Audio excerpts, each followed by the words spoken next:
Welcome back to Chem with Kess. Today we're discussing nucleophilic addition for aldehydes and ketones using an acetal group, or the reaction is called acetal. My bad.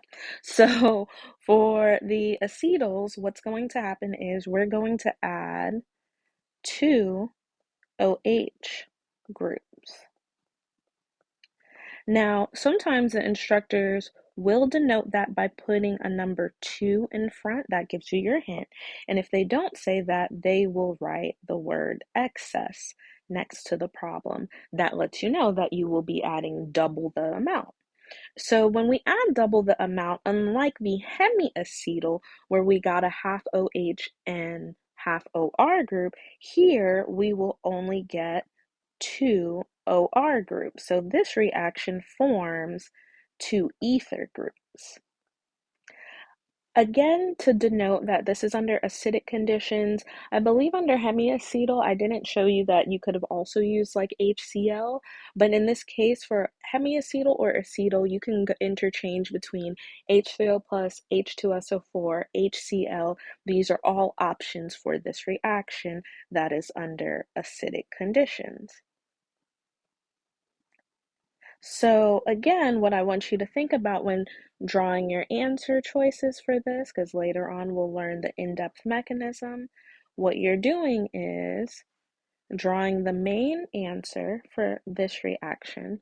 I want you to lose the hydrogen. So if you think about it like this as well, I have my cute little ways. This has H2 right here. So this is H2. Oh, yay, goodbye.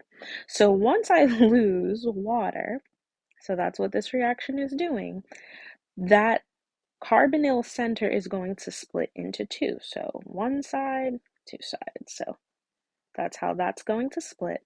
And then the remaining portion being the oxygen and whatever number of carbon length we have behind it, which we now know to count that carbon chain because we want to make sure we don't lose any points. You are going to draw that oxygen and the connection of the three carbons on both sides. And for the one on the bottom, this would be the oxygen and your isopropyl groups. Now, the way that you draw your structures, as far as like, you see how I drew these in the direction going up. If you wanted to draw it going this way, you could have.